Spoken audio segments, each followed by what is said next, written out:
welcoming Jim Wallis.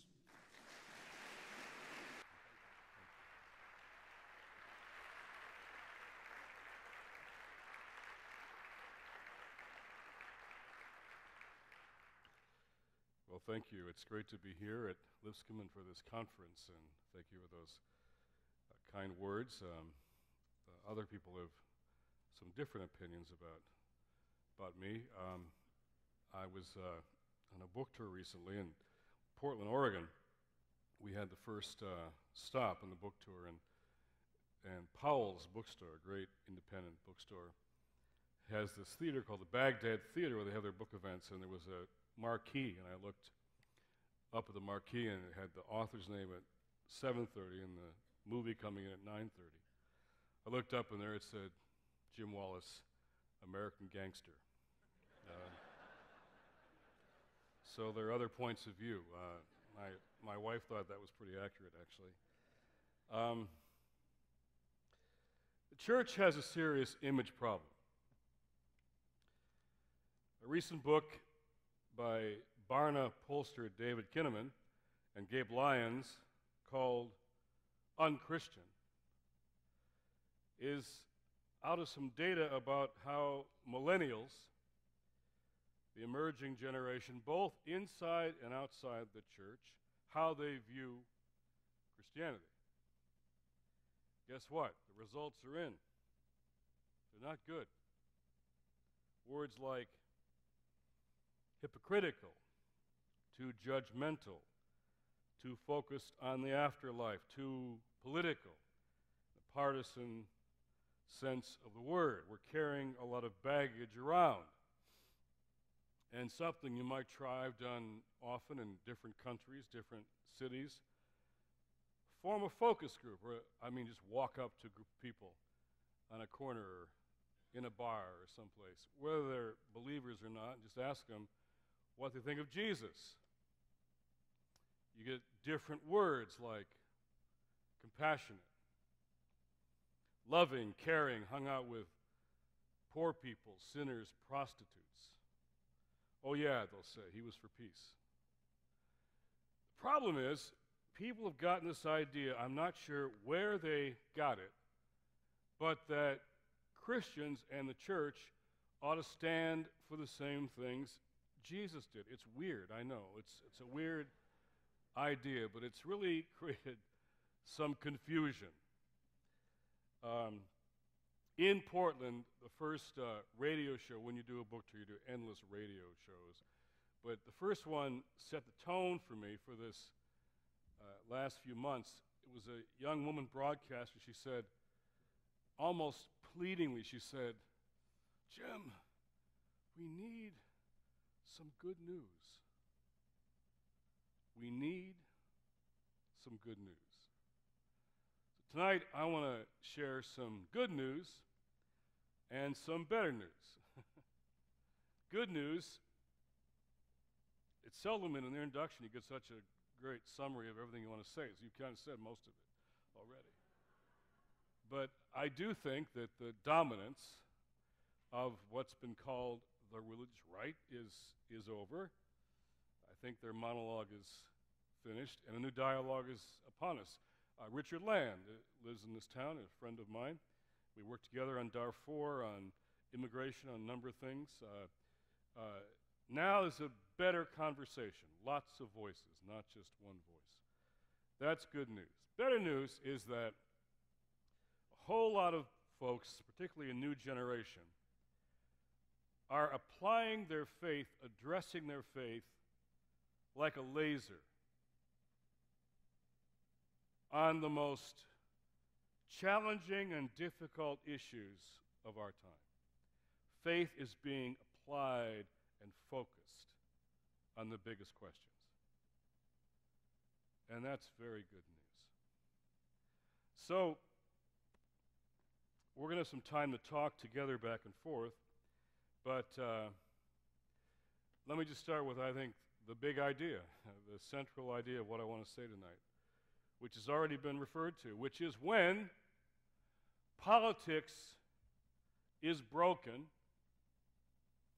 when it fails to address the biggest issues of any time, what often occurs historically is that social movements rise up to change politics. And the best ones always have spiritual foundations. I had a great experience about a week ago. It's the season of commencements, right? So I did a commencement about a week ago. Unusual place, though, this time, not the usual great university or seminary. This was a commencement at Sing Sing Prison in upstate New York. The New York Theological Seminary has a program training Masters of Divinity inside the walls of Sing Sing. And you graduate when your sentence is up. Now, I'd been there before. I had a letter several years ago from the prisoners. One of my books was in the curriculum, and they said, "We hear that you come and talk to people who are reading your book. So how about coming to talk to us here at Sing Sing?" The young man said. Sounded interesting, so I wrote back and said, "Well, yeah, when do you want me to come?" So this young brother writes back on behalf of his colleagues, and he says, "Well, we're free most nights." Said, "We're kind of a captive audience here." So we worked out the details, and I got left alone with 80 guys in this room in the bowels of Sing Sing for about 5 hours one night.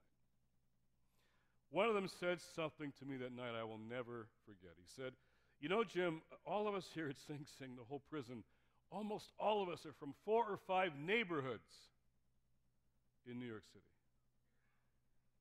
4 or 5 neighborhoods." He said, "It's like a train. Begins in my neighborhood. You get on when you're 9 or 10 years old, and the train ends up here at Sing Sing." What an image, what a metaphor, this fast-moving urban train beginning in only certain zip codes and going to seemingly inevitable destinations. But this young guy, he'd had a conversion, a spiritual conversion inside the walls. And now he was a part of this program, and he looks me in the eye and he says, "When I get out, when I get back, I'm going to stop that train. I'm going to stop that train." So I'm back in New York City 2 years later doing a town meeting on poverty. Guess who's up front?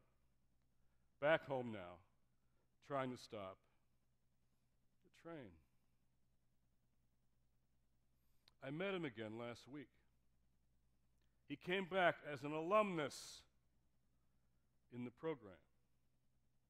All these guys got to get out of their jumpsuits and put on shirts and ties and graduation robes for their mothers and fathers and wives and kids who came to see their seminary commencement. I looked at them and I said, "You know, you guys have an advantage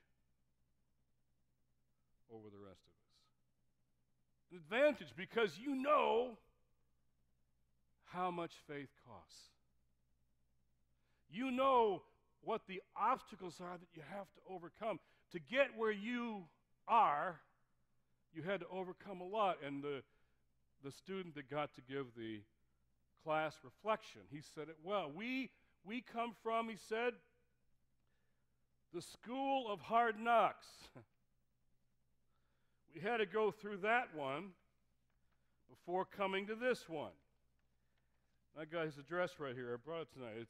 It's worth publication.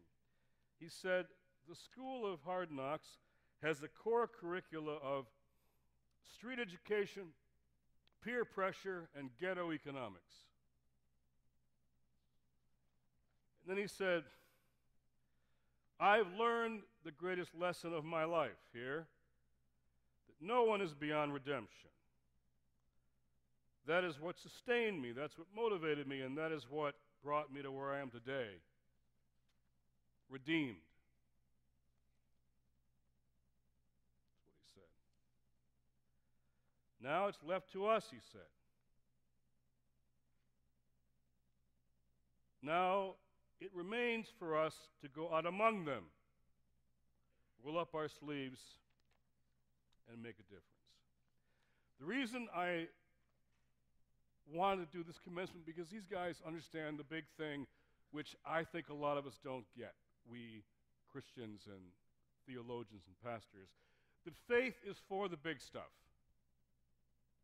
That's what it's for, the big things, that like fast-moving urban trains that nobody can stop, or global poverty. What does that mean, global poverty? It means 3 billion people, half of God's children, are living on less than $2 a day. It's the fact that shapes all the other facts about the world. Gordon Brown, the new Prime Minister of Great Britain, says, that kind of world is neither just nor secure, nor safe for our children. Or it means 30,000 children died again today from utterly unnecessary poverty and completely preventable disease because we don't care enough to stop it. That's big stuff. Big stuff. Climate change. David Gergen was on a primary commentary show one night, and I love David, but David is like this steady source of wisdom about politics, you know. But underneath there's a real passion in this guy, and it kind of breaks out every so often. And one night on CNN he says, climate change is happening faster than anybody thought. I mean, it's growing faster than we thought. And what we need to reverse it would be, to do what we need would be political suicide for any candidate. What are we going to do? Says David. It's big stuff, big issue. Darfur, Sudan. Genocide. We call it genocide, then watch it. So I met with the special envoy for Darfur. Special envoys, I figured, are the ones who cut through politics, you know, to solve it. But he said, it's politics. That's why we can't solve it. HIV, AIDS, pandemic diseases, and malaria pillaging whole continents.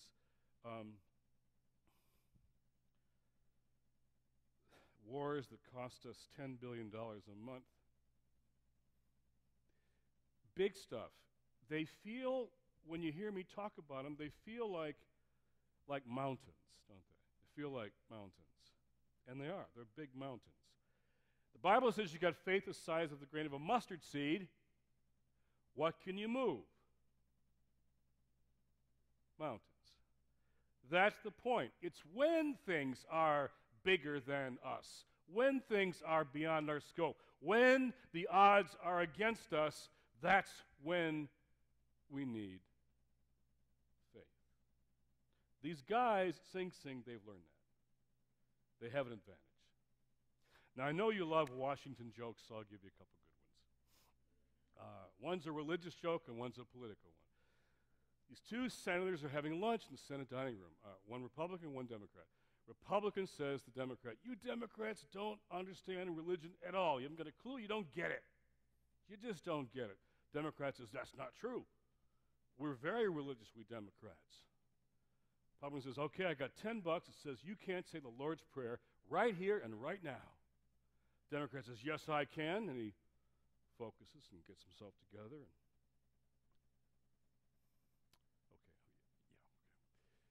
And now I lay me down to sleep. I pray the Lord my soul to keep.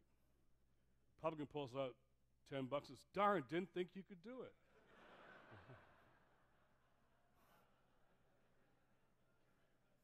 Richard Land told me that joke. And it was saying, Richard saying, in effect, let's give up this silliness that God is on one side of the political aisle or another. God is not a Republican or a Democrat, and people of faith belong in no party's political pocket. Amen? Amen? Amen. We ought to be the ultimate swing vote, holding both sides accountable to our agenda. Dr. King, it's true, he didn't historically ever endorse a candidate. He made them endorse the agenda of a movement. That's good wisdom for an election year. Struggling with that, a lot of people this year, including me. But that's the religion. Here's the political joke. This guy's drowning in the Potomac. He's 100 feet offshore. He's going down. He's in trouble, real trouble. And Republicans rush down. They're going to save him. He's 100 feet offshore. They throw him 50 feet of rope, and they say, the rest is up to you.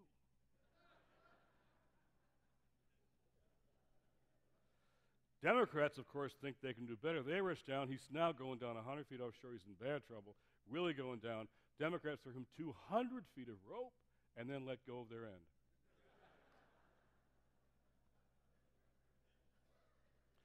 It's a silly story, but it makes the point that, indeed, politics is failing, badly failing. And when that happens, and I love the research on this new book, The Great Awakening, because I knew about these movements. You know, we all know about Wilberforce and King and Finney, but I didn't know nearly as much as I learned in the research. And I was just so encouraged, really deeply encouraged, by what people of faith have done before.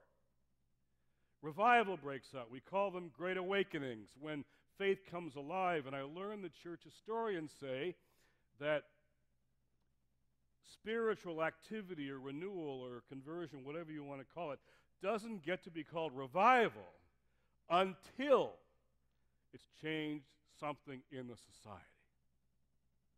So if your religion cures your addictions, praise God.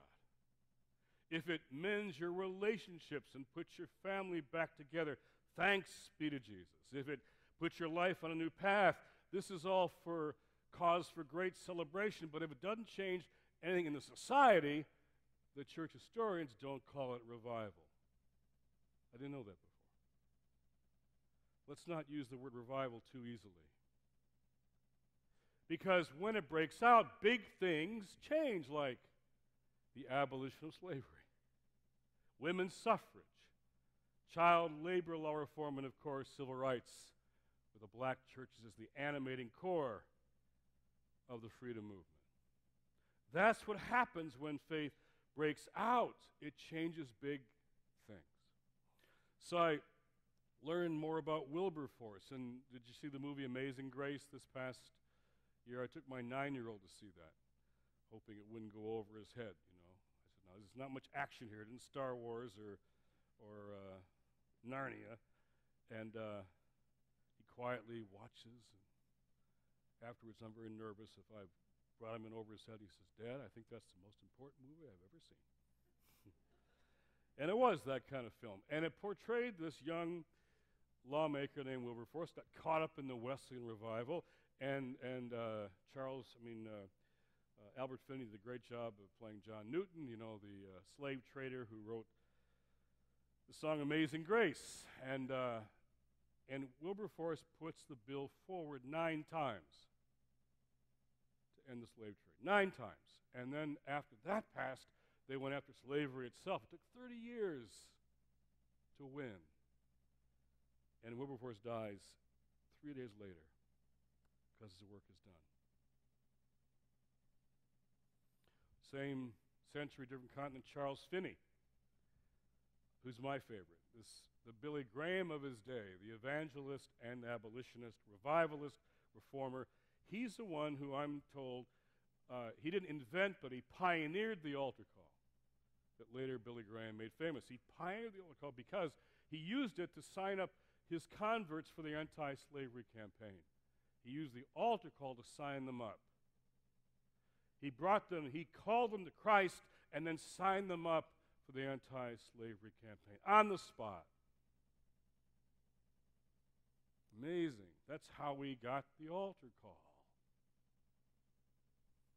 And the movies and the stories tell the great heroes, but in the Amazing Grace movie, it missed the movement. Prairie fire swept the UK. Ordinary folks not putting sugar in their coffee and tea because it was being made by slaves on plantations in Jamaica. It takes a movement to make a Wilberforce. You don't just persuade your lawmaker friends over time. It takes a movement. Martin King in Montgomery, he did the best theological training, and now he's this 26-year-old minister who just happened to be at the right place at the right time.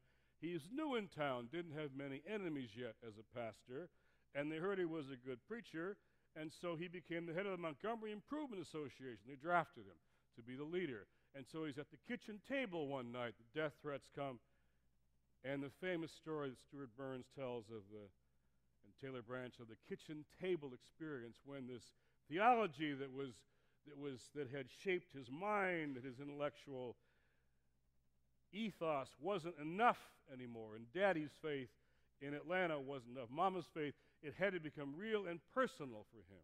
Read the story.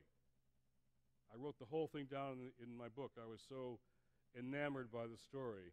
It became personal to him. Desmond Tutu, so many others. When faith comes alive, it changes big things.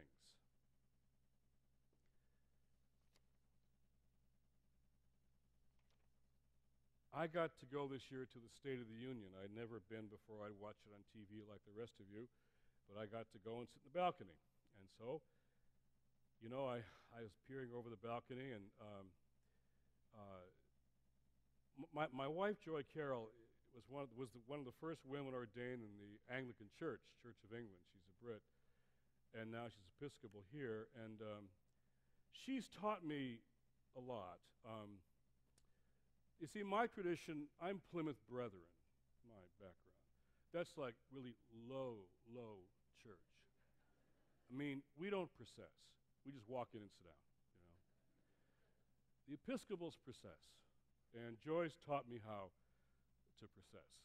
And when I preach in Episcopal cathedrals, I have to always, you know, if I'm going to preach, I've got to end up at the right place in the cathedral. So I often hang on to the robe in front of me so I get to the right place, because Joyce says for a visionary, you haven't got much of a sense of direction. Usually ends up right, but I've learned how to process. I want to tell you, the members of Congress put the Episcopalians to shame when it comes to processing at the State of the Union. Before the TV comes on, the members of Congress, they process in. And then the senators, and then the justices of the Supreme Court, then the Joint Chiefs of Staff, then the president, and we all stand up and sit down, then stand down again. And it's like High Church Washington, you know. It's really quite astounding, and you're looking over, watching all this, and they're scurrying around, and I look down, and I see all these characters. I know a lot of these characters, and I like some of them. And it struck me this year more than ever before. I think they think they're the center of everything. It all flows through there, flows through them. They are the epicenter of what changes the society, that somehow they hold the levers that change history. History proves them wrong. That it's more been ordinary people who get galvanized and form together in social movements. They change politics more than politicians change history. So I know we're having an election. I think it's a very important one. But I want to say, whoever your favorite is, and I know some of these characters, they won't be able to change the big things unless and until there are movements pushing and pressing from the outside. Lyndon Johnson wasn't a civil rights leader until Martin Luther King Jr. made him one. So now there is a movement afoot across the country and really around the world. And I think the text for that revival, this one, I think it's going to be Luke 4. Jesus' Nazareth Manifesto. His first gig, his opening riff, his mission statement. He quotes Isaiah, "The Spirit of the Lord is upon me because he has anointed me to bring good news," the evangel is the word, "to the poor." Now, what that means is whatever else our gospel does, if it doesn't bring good news to poor people, if we take the text seriously, it simply isn't the gospel of Jesus Christ. And across the political spectrum and the theological spectrum, that conviction is growing. Growing. I used to do a lot of gang truce work, Crips and Bloods and Vice Lords and Gangster Disciples and Cobras and Latin Kings. It helped me get ready to work with the churches. It really was very helpful. Because we are like gangs. We get our turf, our territory, our grudges, our grievances. We even got our paraphernalia. So I was in Kansas City last month, and I recalled when I was there in 1994, we had a gang peace summit. 126 gang leaders from 25 cities. All the gangs were there. And Mac Charles Jones, Baptist preacher, I asked him to host it in his church, St. Stephen's Baptist Church. He's passed now, but I remember he took a big risk in that city to hold this gang peace summit. The mayor was named Emmanuel Cleaver. He had a prayer breakfast to honor these young leaders. Did he take a hit from the Kansas City Star? Now he's a member of Congress. I love this man. I fell in love with him that day. Now he's a member of Congress. I work with him all the time. They made space for these young guys. And I remember it was like the streets, the fighting, the kind of the confrontation. They were trying to make a peace. They were trying to end the madness, as they put it. Too many friends had died. They'd been at too many funerals. So Mac, on the last day of Sunday, in his church, he had all his normal parishioners, and then he had the gangsters, and you could tell who were the regulars and who were the newcomers. A lot of rings and tattoos and baggy pants with the newcomers, not his usual people. And Mac was so bold, he gave an altar call. He gave an altar call to this crowd. And he used the prodigal son as the story he preached in that text. And you know, the story of the father figure is the God figure. And Mac, he looked like God, 300 pounds of black Baptist pastor. Sounded like God. And he said, we've pushed you out. We've let you go. We've abandoned you, our children, and you're in the streets and you're dying. Please come home, come back to church. Let us be your family. Then we sang 44 verses of Just As I Am. Because, I mean, nobody was coming, you know.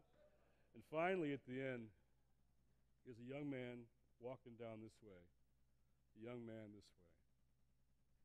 And they met at the pulpit, and this big pastor put his arms around them. One was a Crip, one was a Blood.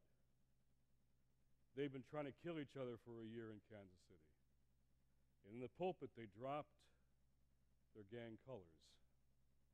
Red kerchief, blue kerchief, that signifies who you belong to. You can be killed for that. Drop their colors, embrace it. From now on, we walk the same road together. I told that story recently in a gathering called Christian Churches Together. After 6 years, finally we've got everyone together. The Roman Catholic bishops were there. They're a large gang, chapters every place, you know.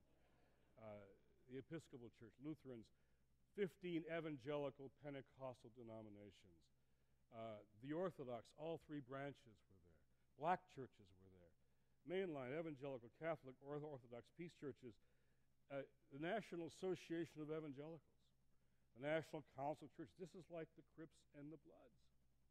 And fortunately, we had a Mennonite to sit between them in case something happened. You know? What brought them together? This issue. What did Jesus say about the least of these? And this text, Luke 4. What does that text mean in all of our families? And these were the old guys. I mean, the church leaders. What's happening underneath them is far more powerful. Half our crowds now are under 30, half of them under 25. A new generation has said, I want my faith to make a difference. We've asked young people for the edges of their lives, and that's what we got. The new generation wants to give more if somebody will ask them for everything. And I meet them all the time on the road. I'm stunned by how young they are. I'm at a book table in Minneapolis, and I look up, and here's a little girl. So how old are you? She says, I'm 11. She wants her book signed. She's 11 years old. I said, what did you get from tonight? She says, well, I think we're just going to have to change the world. Who's going to do that? Well, I think people like me. I tell her story the next night in Tacoma, Washington, across the country. And this, I look up, a littler girl. I look up, she just grins at me, says, 9. I tell their stories in Seattle the next night, and I look up, and sure enough, the little girl says, I think I'm the youngest so far. Really, how old are you? I'm 8. So I stopped the line. I want to hear from her. I said, what made sense to you tonight, sweetie? What made sense? She said, when you talked about that, you said it's like a silent tsunami, that we're losing more people in Africa every month than we lost in the tsunami. All the children dying, it's like a silent tsunami, you said. So I'm sitting there thinking, gee, if I'm a Christian, I better do something about that. She's in the 3rd grade. So I told my Harvard students the next week, if you want to lead this thing, you better move fast, because generations moving by and push you right out of the way. We're being brought together by the people we've ignored for a very long time. And that could change a lot. So I think there are 3 levels of commitment: personal, congregational, and public policy. 3 levels. Any movement has this. The Civil Rights Law in 1964, voting rights 65, was preceded by millions of decisions that people made. Those kind of big changes don't happen without prior decisions in a culture, in a society that changed big things ultimately. So, first level, personal. If we are not changing our lifestyles, what we define as our work and vocation, where we live, how we live, who our kids' friends are, who they have play dates with, who our community is, where we go to church and with whom, if we're not looking at our resources, our habits, our buying, our spending, our decisions every day, don't lobby your member of Congress. Don't do it if you're not doing it or trying to at a personal level. Especially what we're teaching our kids. I'm a new parent. I've got a 9-year-old, 5-year-old, and I'm learning a whole lot about my commitments when I try and teach them my kids. And they kind of bring them back to me. My son Luke is 9 now, and he was this fact that I mentioned a few moments ago, 30,000 kids dying every day. Somehow it's got in his head and his heart. He's got inside him somehow. He's working this out in his prayer life. So we weren't talking about this. It wasn't in the air. And one night, a few weeks ago, we were just praying before bed, and he said, Dear God, please help those children not to die again tomorrow, though that's unlikely. Dear God, then help it to be their best day ever. Oh, but it won't be. Dear God, help us to stop this from happening. I'm sitting there having written this and preached this, but coming back from him, it just cuts deeper somehow. Personal. Then congregational, communal.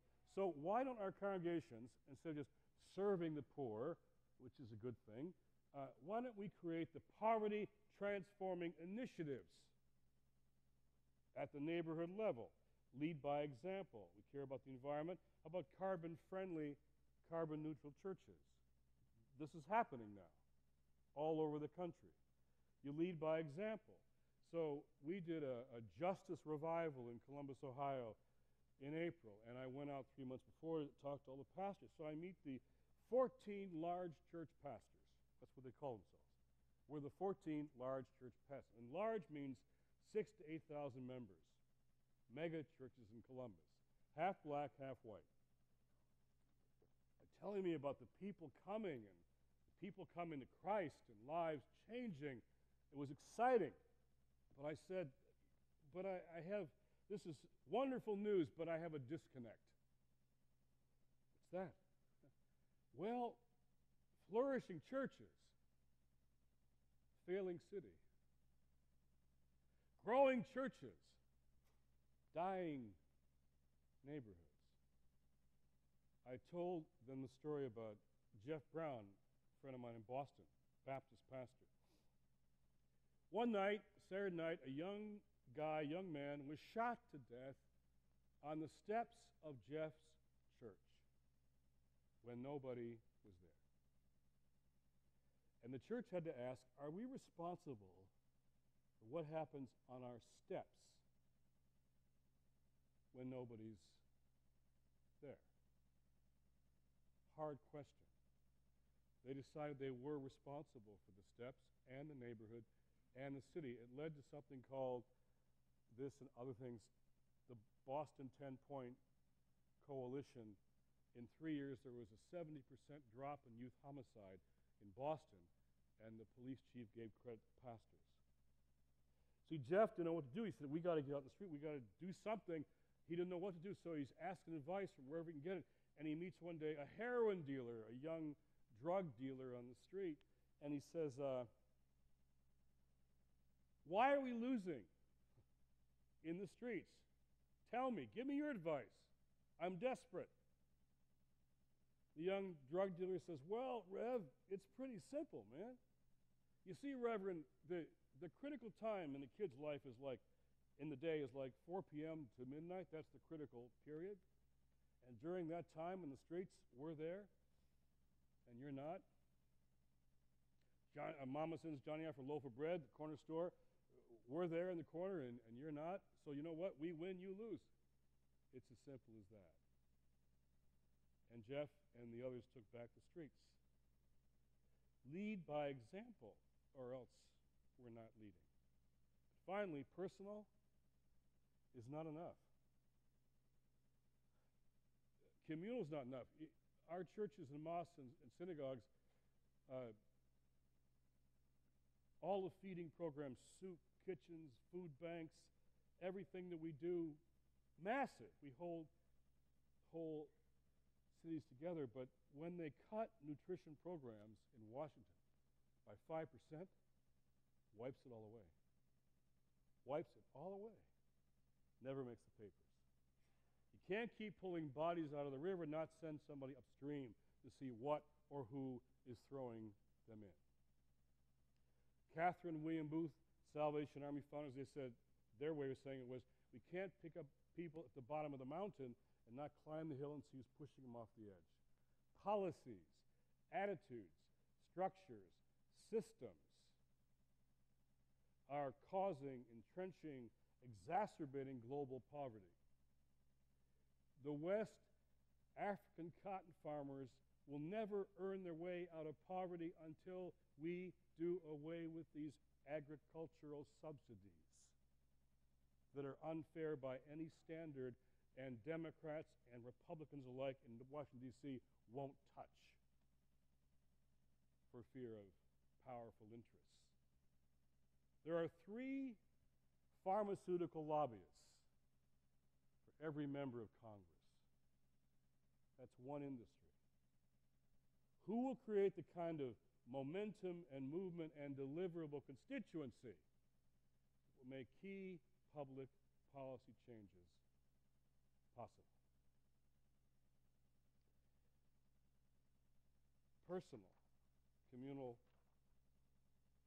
and finally, public policy. People come to Washington, D.C., and I often get to talk to them before they go up to the Hill, and I often say, you know, I want you to not waste your time, so here's how to recognize a member of Congress. They're the ones who are walking around like this with their fingers up in the air, and then they lick them to see which way the wind is blowing. And we think by replacing one wet-fingered politician with another, you change a nation, and you don't, and then you get discouraged and you withdraw. King understood and Gandhi understood. You change a nation not by replacing one wet-fingered pol with another, by changing the wind. Change the wind, and it's amazing how quickly things move in the halls of political power. So I'm going to suggest that we have a choice to make, a choice that is, when I was growing up in my little Plenary church, they said the choice is between belief and secularism. That's the choice. There's the believers, that was us, and then there's the secular humanists, we're going to eat our children. There are some issues there, but that's not the big choice. The big choice, I think, is the choice between hope and cynicism. That's the big choice, hope and cynicism. Now, I like the cynics because they see the world as it is, realistically. No rose-colored glasses. They're realists. They see it as it is, and cynics are normally against all the bad stuff. They're against the 30,000 children dying. They're against the bad stuff. But they decided somewhere along the line that they can't change it. Maybe they tried for a while, but they decided they can't change it. So they withdraw to a place called cynicism, where you're still against all the bad stuff. You maybe can even do an analysis of how trade, aid, and debt are the three killers here for poor people around the world, and how we might do smarter aid and eliminate unpayable debt and do just and fair trade. They could probably tell you the narrative. They may know the issue, and they're against the bad stuff, but they've moved back to a place called cynicism, where you don't think it could ever change, so you surround yourself with a bit more security now. And your cynicism becomes a buffer against commitment. Hope, on the other hand, isn't a feeling. It isn't a personality type. It isn't a state of mind. It's a choice, a decision you make because of this thing called faith.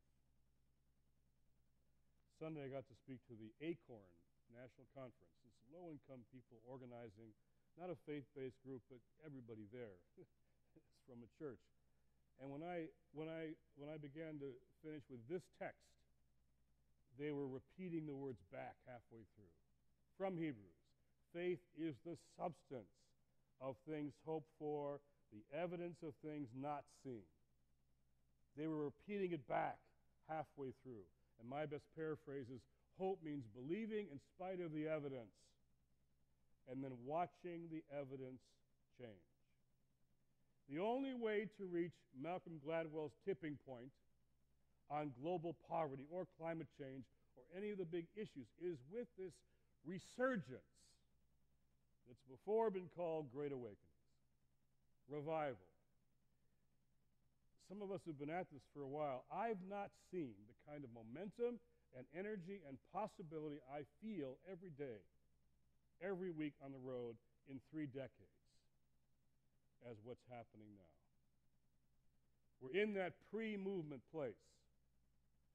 Vincent Harding, who was with King in the South, always tells me, Jim, you can't start a movement, but you can prepare for one. Prepare for one. That's what we're doing now. That's what's before us. And I think this movement will possibly help us not just to understand global poverty, but to change it.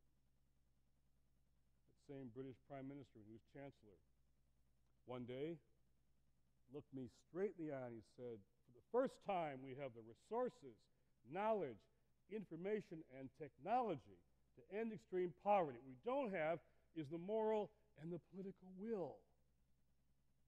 And he looks across the table and says, that's your job in the churches, the moral and the political will.